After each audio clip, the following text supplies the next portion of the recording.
Oi, Boa noite. boa noite. Tá bem Tudo o bem? som, Dora? Tô com som, tô ouvindo. E você, tá ouvindo? Ok, eu também, tá tudo bem sim. Enquanto o pessoal entra, eu gostaria de falar um pouco, primeiro dizer da nossa alegria de estar recebendo você, não A é? alegria é minha. Em, Já que eu não em pude ir nome. pessoalmente aí, né? Por- Ainda também não, viu? Deixa É, passar essa fase por causa da dessa pandemia, pandemia. É, estava marcado para eu ir agora em maio, né? isso. Mas aí eu queria falar um pouquinho do nosso grupo enquanto o pessoal está chegando, né? Sim. Então o Ágora ele surgiu no dia 23 de outubro de 2017, em decorrência de algumas necessidades de alguns espíritas, né, de ansiavam em discutir algumas temáticas que não eram discutidas dentro do movimento. E aí a gente surge esse grupo, né, que não é um grupo político partidário, né, mas é um grupo que discute política e problemas sociais, fazendo esse diálogo com a doutrina espírita. Como, por exemplo, nós discutimos sobre as matrizes, né, que levam ao racismo religioso, ao próprio racismo, à homofobia, à desigualdade social e que consequências essas matrizes traz para a nossa sociedade. E o nosso grupo ele é dividido em quatro eixos. O primeiro é espiritismo, família, gênero e sexualidades. Um segundo eixo, espiritismo, meio ambiente, globalização e sustentabilidade. Um Uhum. terceiro, espiritismo, racismo e intolerância religiosa. E um quarto, espiritismo, políticas e promoção social. Que bom. Então, essa é a função Agora do é uma Ágora. instituição livre ou ela tem é uma entidade jurídica? Olha, é uma instituição livre porque nós não somos um centro espírita. Não, sim. Somos pessoas, espíritos que nos reunimos e discutimos, né? Essa formalidade da pessoa jurídica ela está se construindo ainda, Uhum. tá É, certo? é cedo. Mas nós É. na Associação Brasileira de Pedagogia Espírita, nós fazemos a mesma coisa, quer dizer, embora a nossa especialidade seja a questão da educação, né, nós também trabalhamos as questões sociais, políticas, já fizemos vários manifestos que vocês conhecem e tal, sempre de maneira suprapartidária, mas sempre Certo, progressista, sempre certo, pontuando as ideias mais progressistas da sociedade, né? O espiritismo certo. deve ser uma doutrina progressista, pelo menos nasceu assim, deveria se Sim. conservar assim, embora o movimento espírita não seja assim. Não esteja entendendo ainda, né? Essa grandiosidade que é. Mas já agradecendo a todos e a todas que estão prestigiando a nossa live, tá certo? Estamos aqui com a professora Dora Encontre e antes de adentrar mesmo nas temáticas, né, da nossa conversa na noite de hoje, eu faço uma pergunta a você, né, para se apresentar. E a pergunta é: quem é Dora Encontre, né? O que é que faz? O que eu faço? Eu faço um pouco de tudo. Né? A minha formação original é de jornalista, pela Casper Libero, em São Paulo, e depois eu me desviei pela educação, mas nunca deixei de ser jornalista, porque até hoje faço programas de rádio, escrevo, etc. Né?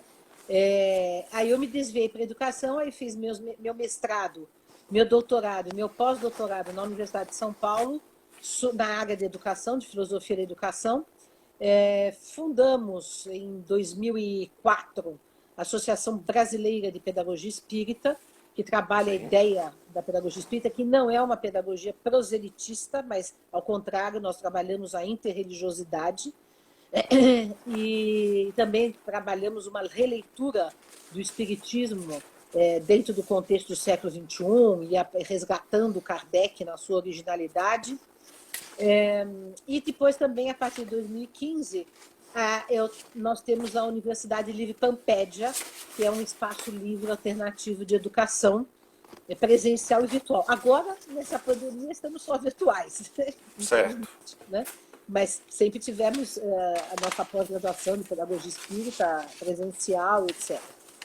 Além disso, eu dirijo, fundei, em 1998, fundei a editora Comênios, junto com outras pessoas, e que nós publicamos livros não só de minha autoria, de vários autores, mas sempre livros filosóficos, pedagógicos, livros que tratam de espiritualidade, de espiritismo, de filosofia, teses de mestrado, doutorado, enfim. É a que a gente tem se especializado nesses anos todos. Com muito sacrifício, levar uma editora dessa adiante, né? Como todos os nossos projetos são bastante sacrificiais, porque são muito diferenciados, né? Enfim. Não é fácil fazer educação no país que estamos, não é? Exato. E precisa realmente uma paixão. Precisa de uma paixão e também, principalmente quando nós queremos trazer um componente tão esquecido que se chama espiritualidade para esse processo formativo, não é? Bom, e não só, né? A gente trabalha essa espiritualidade, a gente trabalha de forma plural, né? Portanto, os nossos cursos da Pampédia tem gente de todas as correntes, né? E trabalhamos também de forma interdisciplinar e livre. Né? Então, todos esses parâmetros diferenciados. Isso é muito importante. Então, para quem está entrando agora, o nosso boa noite. Boa noite. Queremos dizer que estamos aqui com a expositora Dora Encontre, fazendo a nossa live, né, do grupo Ágora Espírita, com a temática, ou temáticas, né? Deus, os conflitos, as injustiças e as desigualdades sociais. Queremos agradecer a presença de todos. E aí, Dora, eu queria já iniciar fazendo um questionamento para você, até começando pelo início de tudo. Porque no Livro dos Espíritos, na questão 4, quando Allan Kardec traz a questão das provas da existência de Deus, ele nos diz que não é efeito sem causa. E todo efeito inteligente tem forçosamente uma causa inteligente. Né? Então, começando pelo início de tudo, né? O que tem a ver Deus com as injustiças sociais? Olha, para mim, Deus não tem nada a ver com as injustiças sociais. Né? As justiças sociais são obra do homem, da sua má organização social, né? E, portanto, ficou escura a minha imagem? Ficou um pouquinho, Dora. Então, porque eu não sei, de repente aconteceu isso, eu não sei por que. Pronto, e agora desapareceu, viu? Pois é, isso que eu estou vendo. Por que será? O que será? Pronto. Voltou. Agora voltou. Pronto. Isso. É que eu apertei aqui sem querer, pronto. É a primeira vez que eu estou fazendo uma live pelo Instagram, viu? Porque isso... Tá certo. Mas está indo bem. Não, então, tá eu ótimo. acho que... isso está no Livro dos Espíritos, inclusive, que as desigualdades sociais se devem a uma má organização do ser humano, né? Ou seja, as injustiças, a fome, a miséria, a opressão, a exploração, não são obra de Deus, né? São obra nossa, do nosso livre-arbítrio, do nosso egoísmo, do sistema que se instalou no mundo, né? Que nós estamos aí há 500 anos com o sistema capitalista e agora mais ainda com o neoliberalismo que exacerba todos os defeitos do capitalismo, o neoliberalismo, né? Porque é um capitalismo radical, selvagem, sem nenhum direito, querendo arrancar todos os direitos das pessoas, né? Então, isso tudo é fruto meramente da organização, da má organização ou da desorganização do ser humano. Então, Deus não tem nada a ver com isso, né? Agora, alguém pode perguntar, mas Deus permite? Sabe, eu entendo que nós estamos no mundo como num grande laboratório, como numa grande escola, uma escola experimental. A gente está experimentando. Então, a sociedade, a organização da sociedade, a ciência, tudo que nós fazemos, a arte, tudo que nós fazemos no mundo, são experiências que nós estamos tendo para a nossa evolução. Né? E é dessas experimentações a gente erra, acerta, até conseguir encontrar caminhos de mais justiça, de mais fraternidade. Então, dentro de uma perspectiva de eternidade, todas essas questões são passageiras, né? Porque nós vamos aprender gradativamente, se Deus quiser, e temos que lutar por isso, né? Esperar por milagre. Vamos aprender a conviver de maneira igualitária, justa, né? Fraterna, que é como devem os seres humanos conviver, né? E ainda não convivem. Então, o que eu percebo que muitas vezes, como você falou, as pessoas transferem a Deus responsabilidades que são nossas. Exato, né? exato, Colocam em Deus uma imagem muito antropomórfica. exato, E é exato. importante, como alguém até questionou aí, eu vejo que um caminho, e eu queria até ouvir também você, que uma forma de nós conhecermos Deus, e nós conhecemos Deus através das suas próprias leis. Ele se É. manifesta no universo das próprias leis, né? Agora, eu tenho que dizer o seguinte: Sim, eu estou escrevendo um livro chamado Kardec para o século XXI, e, e uma das coisas que a gente está fazendo nesse livro é contextualizar as obras de Kardec no certo. século XIX. Então, eu acho que há uma leitura da ideia de Deus nas obras de Kardec, que é uma ideia cósmica, ampla, então causa primeiro, inteligência suprema, tal. E há uma leitura também nas obras de Kardec antropomórfica. Infelizmente, há uma presença de um antropomorfismo nas próprias obras de Kardec. Né? Porque aquela coisa que Deus castiga, Deus faz, Deus isso, Deus aquilo. Então, há uma antropomorfização, porque era a época como se falava, né? E ainda hoje muita gente fala assim, a maioria, aliás, se refere ainda a Deus dessa maneira. Sim, Né? sim. Como se Deus fosse uma pessoa, um tirano, Deus é fiel, Deus faz, Deus. É, Enfim, é como se ele fosse um reizinho, né, que a gente tem que pedir, barganhar, enfim. é, O que acontece? Eu acho que quando a gente estuda as obras de Kardec, dá para a gente extrair, por exemplo, na Gênese tem uma passagem sobre Deus muito bonita, né? Mesmo no Livro dos Espíritos tem passagens interessantes em que dá para extrair um conceito cósmico mais amplo de Deus. Deus como legislador, Deus como presença imanente, Deus como transcendência, como ser supremo, né, e amoroso, mas também, né, pela presença, inclusive, de muitos espíritos católicos que se comunicavam com Kardec, isso sobretudo no Evangelho segundo o Espiritismo, existe ainda uma linguagem antropomórfica para se referir a Deus. Né? pois é. Então, aí a gente tem que ler e pegar aquilo que é mais progressista, mais avançado, mais de acordo com a nossa visão de hoje, né? E deixar para trás, como algo datado historicamente, esse tipo de antropomorfização. É, o que eu percebo é como mudar um óculos, né? Não podemos ler com o óculos do século XIX, mas com o óculos do século XXI. Exato. Isso é importante, né? E a Exatamente. gente, eu vejo esses Isso não significa, comentários, só um adendo, isso não sim, significa que nós vamos pegar os livros de Kardec e mudá-los, porque os livros de Kardec são de certo, Kardec. Nós sim, vamos escrever outros livros, vamos refletir sobre os livros de Kardec a partir de uma nova perspectiva. Né? isso, é Porque você muito vai ler um livro importante. de qualquer autor, você vai ler Marx, Freud, qualquer um. Você pode ter críticas a uma ou outra coisa que eles falaram, né? Mas você não vai mudar os livros deles. Né? Não vai, Certo, as claro, obras são ali, históricas, permanentes. Né? Então é isso. É que eu recebi agora há pouco uma mensagem de uma pessoa falando que está sim, atualizando o Livro dos Espíritos. Não tem atualização do livro. Você pode criticar, discordar, concordar, certo, refletir sobre isso, mas o Livro dos Espíritos é o Livro dos Espíritos, deve ficar o Livro dos Espíritos. Ponto. Né? ok, muito bem, concordo com você.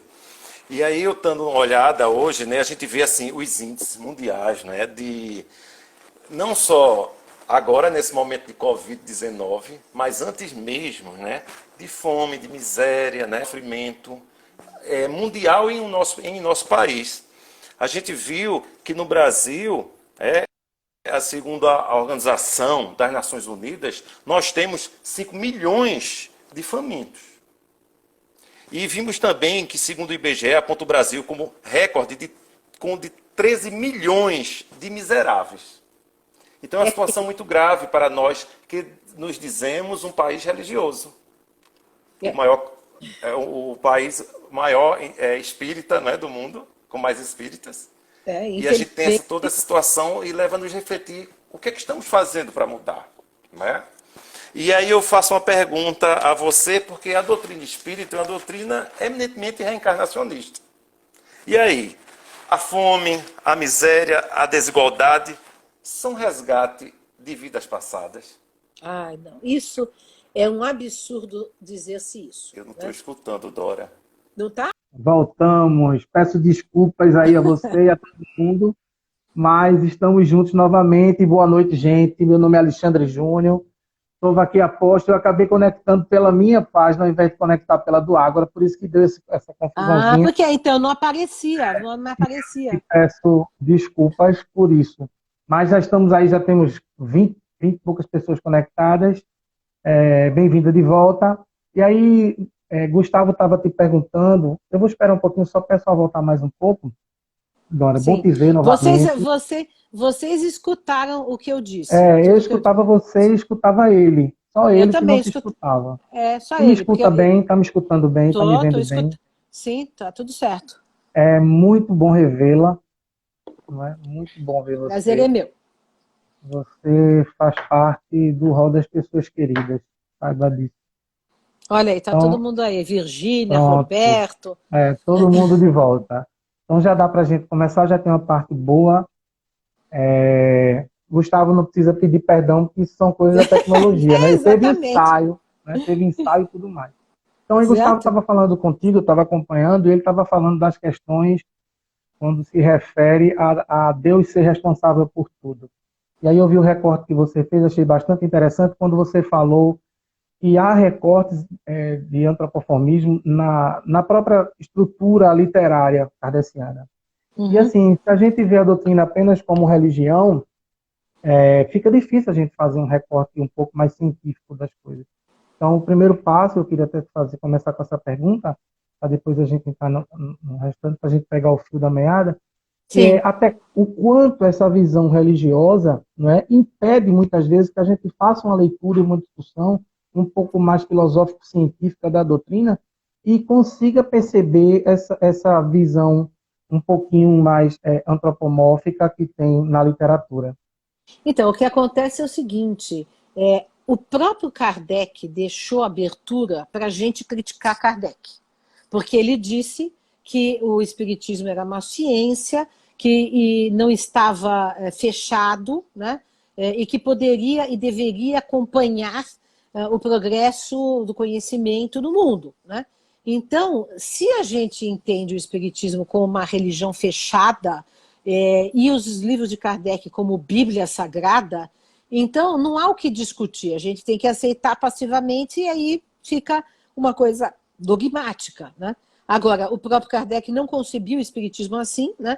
Ele concebia como uma filosofia, sem os prejuízos do espírito de sistema. Portanto, o que significa isso? Uma filosofia que é aberta, que é dinâmica, que se constitui através do diálogo permanente, né?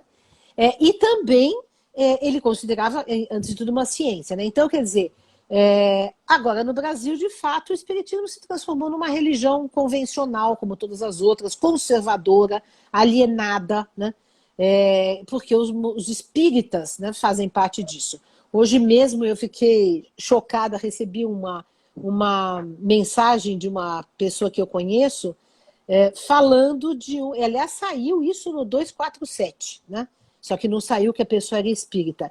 Que um bolsonarista que saiu em manifestações contra o isolamento social, né? Morreu hoje do Covid-19, né?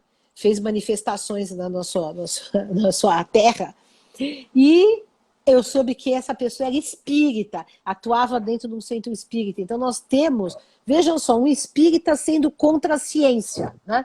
Um espírita se colocando contra aquilo que todos os médicos, todos os cientistas, a Organização Mundial de Saúde está falando por um fanatismo político, ou seja, que é também um fanatismo religioso, né? A partir do momento que você desconsidera os dados científicos, objetivos da realidade, e fica num discurso fanático, você deixou de ser espírita, na minha posição, porque o espiritismo não poderia ser isso, né? Uhum. E aí, vê só, eu queria te fazer uma pergunta. E quanto falta, então, diante de tudo isso, a gente vê que a ideia também é de uma discussão filosófica, intelectual e tal, mas quanto nos falta para avançarmos para um mundo mais justo e igualitário? E qual a função e quanto o Espiritismo pode ajudar nesse processo? Olha, quanto falta, não sei, viu?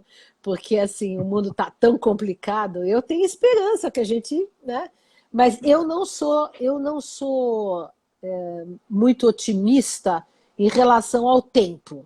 Eu sou otimista em relação ao processo evolutivo, porque, sim, enquanto espíritas, nós temos uma convicção de que tudo evolui, que nós evoluímos como indivíduos, evoluímos como sociedade, então que nós vamos chegar a um patamar de uma sociedade mais justa, de um mundo melhor. Eu tenho certeza, convicção disto. Porém, o tempo que vai demorar isso, eu acho que depende de nós, do nosso engajamento, da nossa construção. Mas, entendendo como o mundo está e é ainda, eu acho que vai demorar. Por isso, eu hoje em dia não aceito muito essa coisa, estamos passando para o mundo de transição, estamos atingindo a nova era. Isso vai demorar muito, porque são bilhões de pessoas que ainda não têm, que estão em estado, digamos assim, eu diria sonambúlico, né? Dormindo, né? Sem consciência, sem percepção, né, das coisas. Eu não estou dizendo que são maus, né, mas são ignorantes. Nós temos uma grande contingência de pessoas no mundo ainda na ignorância espiritual. Né?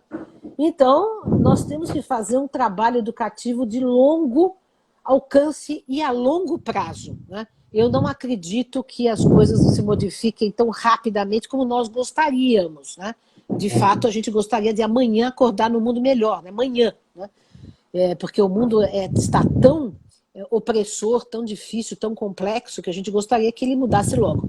Mas acontece que é um processo que nós temos que ter paciência, e eu acho que isso que o Espiritismo contribui, com a esperança, com a convicção da evolução, com a ideia de que só a educação muda, né, profundamente a sociedade. Nós temos que mudar as instituições, nós temos que mudar a organização social, mas temos que mudar a educação e educar uma nova humanidade. Né? Eu acho que é por aí. Uhum. Essa percepção, Dora, que a gente fala, Kardec fala na pergunta 685A, no que o Espiritismo entende a educação, né? Ele define, de certa forma, que para a doutrina espírita, na concepção dele, a educação era aquela que modifica os hábitos, modifica os caracteres, né? Os caracteres. Nessa percepção de desigualdade social, até onde vai o não entendimento dessa proposta educacional na construção desse fundamentalismo ou de pessoas espíritas que sigam essa corrente político-social? Então, eu hoje mesmo até recomendo vocês lerem, eu escrevi um artigo no jornal GGN comentando sobre a questão dos fake news, da manipulação das massas e como que a educação poderia ser um antídoto disso. Entretanto, educação, quando a gente fala que a educação pode mudar alguma coisa, ou deve mudar alguma coisa, não pode ser educação tradicional, que a criança tem que obedecer, ficar quieta, calar a boca e adquirir conhecimento, como dizia Paulo Freire, como um banco, né, que a gente faz depósito bancário na cabeça do indivíduo. Educação, para ser eficaz, para mudar o mundo, tem que ser uma educação emancipadora, libertária, em que a criança se construa, não obedeça, mas aprenda a abrir a consciência, enfim. Então, outra educação. Você vê, eu sempre cito esse exemplo porque é um exemplo histórico chocante. Né? O povo alemão, quando o Hitler subiu, era o povo mais educado do mundo. Tinha universidades, escola pública para todo mundo, não tinha analfabetismo, né? E, no entanto, o povo inteiro aderiu ao Hitler. O que significa isso? Que aquela educação não era a educação de que nós estamos falando, era apenas instrução. Né? Educação que nós estamos falando é uma coisa muito mais profunda, que é exatamente isso que o Kardec fala, de caráter, da moralidade, do hábito, da mentalidade, de despertar uma consciência autônoma. Né? Então, é por aí, isso que é educação. Essa educação ainda nós não praticamos na humanidade, não foi praticada. A educação até hoje ela tem sido usada para manutenção do status quo e para reproduzir o sistema. Né? E é isso, os educadores mais avançados, principalmente os anarquistas, né, têm essa crítica, né, de que a educação tem servido para reproduzir o sistema. Entendo. Uma pergunta para que a gente pudesse discutir até onde a não compreensão dessa educação, independente de filosofia, de doutrina, de religião, a não compreensão dessa educação e a não vivência dessa busca por essa pedagogia faz com que a desigualdade e a justiça social sejam tão grandes no nosso país. Sim, porque as pessoas, primeiro que não têm consciência dos seus direitos, não têm visão crítica da realidade, são exploradas na sua fé, são manipuladas por políticos mal intencionados, ou seja, não têm espírito crítico, e não tem, sobretudo, isso que é uma coisa importante de se dizer, a educação ela tem que ser emancipatória, cognitivamente, filosoficamente, mas ela também tem que lidar com as emoções do ser humano, coisa que a educação não faz, né? Porque o que faz com que as pessoas se identifiquem com um bárbaro como esse presidente que está aí, ou como um bárbaro como o presidente dos Estados Unidos que manda as pessoas tomarem desinfetante, elas tomam, né? O que faz com que as pessoas se identifiquem? É porque elas não conhecem as próprias emoções, né? As sombras que elas carregam e elas se identificam, né? Então, quando você tem uma educação que trabalha a emoção, que trabalha, por exemplo, a constituição de uma masculinidade que não envolve violência, que não envolve homofobia, que não envolve machismo, que envolve um desenvolvimento do homem integral, do homem e da mulher, mas estou dizendo agora do homem mesmo, né? Porque as nossas violências, infelizmente, são cometidas, na sua maior parte, por homens do gênero masculino, né? Tanto em relação às mulheres, quanto às crianças, quanto ao exercício do poder. Você vê, por exemplo, agora essa coisa da pandemia. Isso ficou demonstrado matematicamente. Quais são os países que estão se saindo melhor com a pandemia? São os que são governados pelas mulheres, né? Não sei se você viu isso aí. Então, nós precisamos mudar essa constituição da masculinidade agressiva, né? Da masculinidade Tóxica, né? tóxica, exatamente. Porque isso vai dar isso só através de uma educação, né? Por exemplo, nós estamos observando agora grupos de conversa de homens agora pelo Brasil afora, no sentido de recuperar essa formação do masculino na sociedade, né? Então é por aí. Eu acho bem importante a gente discutir isso, sabe, Dora? Porque em vários momentos eu vi na discussão enquanto estava você e Gustavo, e há uma necessidade muitas vezes da gente perceber e discutir as questões sociais à luz do espiritismo. Só Sim. que quando a gente propõe uma discussão, uma parte muito significativa dessas pessoas acabam não compreendendo do que se trata. Então, até onde a politização, a polaridade política, né, criou, eu acho que um hiato muito grande que deu vez ao aumento da desigualdade social. E até onde é nocivo a gente não discutir isso dentro dos centros espíritas. Então, eu acho que a discussão política requer equilíbrio, requer comunicação não violenta, né? Coisa que nós ainda não aprendemos a fazer. Então, é preciso discutir política de um ponto de vista mais elevado, né? E não só brigas partidárias, né? E aí eu acho que sim, no movimento espírita teria que ser discutida política, não de maneira partidária, não de maneira agressiva, mas de maneira filosófica, de maneira elevada, de maneira não violenta. Mas acontece que a polarização que está na sociedade brasileira atingiu também o movimento espírita, né? E, infelizmente, a maior parte ficou do lado da direita, ficou do lado do conservadorismo, do autoritarismo, né?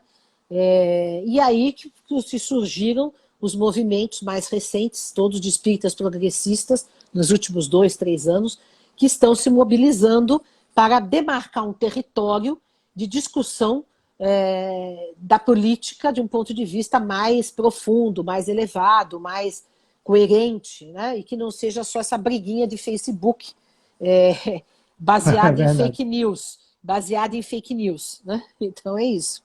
Eu pergunto isso porque temas como os que nós estamos discutindo hoje e que são... Kardec fala que o materialismo é o inimigo a ser combatido. Ele é o pai do orgulho e do egoísmo, né? Ele se refere a isso. Então, hoje, eu falei dessa polarização e dessa questão da politização dessas discussões, porque as discussões de cunho social, elas foram, de certa forma, marginalizadas, vamos dizer assim. Então, quem defende as discussões sociais ou quem se empenha em discuti-las hoje, de certa forma, sofrem determinados preconceitos. E dentro do movimento espírita a gente tem vivenciado isso. Então, as pessoas Então, chamam de política partidária a discussão das questões sociais. só que quando essas pessoas consideram discussão social como política partidária, elas fazem política partidária, né? Quer dizer, como determinados médiuns aí, diversos médiuns, que estão defendendo claramente o atual governo, aí eles não estão fazendo partidarismo, né? Agora, quando a gente vai discutir questões sociais, a gente está fazendo partidarismo. Agora, quem é contra discutir questões sociais no Espiritismo é porque não leu e não entendeu o Livro dos Espíritos, porque lá está cheio de discussão sobre a questão social. Cheio. Ele discute a pobreza, a miséria, a exploração, ele fala do trabalho que explora, fala da propriedade, ou seja, todas as questões sociais que eram da sua época, muitas das quais continuam hoje, estão lá discutidas no Livro dos Espíritos. Algumas de maneira progressista, outras nem tanto, mas existe a discussão, ou seja, o Espiritismo se debruçou sobre as questões sociais. Sim, e Leon Denis, e Herculano Pires, e Deolinda Amorim, e tantos outros, Cosme Marinho, se debruçaram sobre a questão social. Então, isso é não saber do que se trata o Espiritismo. Deolinda Amorim tem um livro que eu amo, chama-se O Espiritismo e os Problemas Humanos. Eu conheço. Dentre muitos que ele tem. E ele aborda, e ele diz até uma frase assim, ele diz, os problemas estão aí, ele diz, né? Nós os vivemos, então a gente não deve se comportar como se eles não fossem verdade. E aí eu bato de novo nessa tecla, mas a questão da religiosidade, dessa coisa da criação da religião como o Espiritismo como uma religião convencional, ele acaba afastando a gente dessa discussão um pouco mais científica, inclusive das questões sociais. Então, assim, eu acho muito bacana essa conversa que a gente está tendo, no sentido da gente entender que discutir desigualdade, injustiça social é discutir espiritismo, está lá tudo lá na lei de sociedade, quando a gente lê aquilo ali sem essa perspectiva religiosa e tenta ver aí qual metodologia, porque é o seguinte, eu estou cansado hoje de discutir problemas, eu acho que chegou a hora da gente discutir proposições, sabe? O que é que a gente pode propor de novo? E óbvio que não é todo mundo que vai seguir, mas o que é que a gente pode propor de novo, né, como metodologia, já que a gente está falando de educação, não é? Como metodologia prática para que o movimento espírita tivesse a oportunidade de conhecer o espiritismo, como Kardec nos mostrou, e ver as questões sociais como fazendo parte de nós, e não como um apêndice da sociedade. Então, eu acho que já está acontecendo movimentos, grupos, coletivos que estão levantando essas questões. E nós, por exemplo, da Associação Brasileira de Pedagogia Espírita, temos trabalhado essas questões há muito tempo. Estamos agora proximamente para lançar um livro pela editora Comênios, que será Espiritismo, Sociedade e Política, né? E é um livro que vai ter a participação de grandes nomes do movimento espírita, todos progressistas, né? Entre eles, por exemplo, o Arthur Quioro, o Sérgio Aleixo, eu mesma, enfim, tem várias pessoas que estão participando ali. E aí, eu acho que já está acontecendo. Agora, eu acho que para o espiritismo avançar significativamente, nós temos que ter maior consistência teórica. Então, nós tínhamos que ter universidades espíritas, centros de estudos espíritas, né? E por isso que nós criamos a Universidade de Pampédia, que é uma universidade plural, interdisciplinar, etc., mas que pretende, e que também faz isso na medida do possível, dentro da nossa condição atual, promover, né, o debate, digamos assim,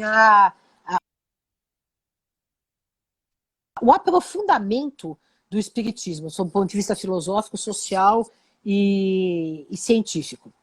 Eu vou dizer uma coisa, viu? Nós tínhamos marcado a live até 9 horas, e já são 9h10. Eu sei que nós tivemos uma interrupção, só que eu tinha um compromisso às 9. E a bateria do meu celular está acabando, né? E eu não tenho aqui para carregar. Eu vou tentar, se você tiver agenda, a gente marca um outro momento com menos atropelo. Isso. Eu vou só fazer 2 perguntas e a gente encerra, pode ser? Tá. Pronto. Aí, eu queria que tu falasse algo sobre os espíritas e as injustiças sociais e como o movimento tem se comportado diante disso. Eu sei que a gente falou de uma forma global no comportamento geral, né? Mas, assim, particularizando, eu gosto sempre de falar do nosso quintal, para a gente não falar do quintal dos outros. E a gente tem uma perspectiva de como o movimento espírita tem reagido a tudo que tem acontecido. Então, quando você fala o movimento espírita é multifacetado, tem tantas facções, não existe um movimento espírita homogêneo, só a FEB acha que só tem um movimento espírita dirigido por ela, né? Nós, por exemplo, da Associação Brasileira de Pedagogia Espírita, agora, por exemplo, tem a Brepaz, que é de Goiás, temos os espíritas à esquerda, tem tanta gente que atua, tem a CEPA, por exemplo, que é o pessoal do espiritismo laico, tem um monte de gente fazendo coisas que não pertencem ao movimento institucional dirigido pela FEB. Então, o movimento espírita é multifacetado, né? E, então nós não podemos generalizar, é assim o assado. Não, o movimento espírita tem alguns que são conservadores, outros que são progressistas, algumas instituições que se aliam ao religiosismo obscurantista da Federação Espírita Brasileira e outras instituições que estão procurando fazer um trabalho mais crítico, mais aberto. Então, eu acho que dentro dessa gama de nuances e de grupos e de tendências, né, nós que somos progressistas, nós que estamos tentando resgatar Kardec, temos que nos empenhar em grupos de estudo, em livros, em divulgação, em debates, em pesquisa aprofundada, sempre com profundidade, porque não adianta a gente querer avançar superficialmente, né? E isso é uma coisa que às vezes acontece, né? A pessoa escreve qualquer coisa, de qualquer jeito, e isso não vai refrescar. Temos que ter consistência.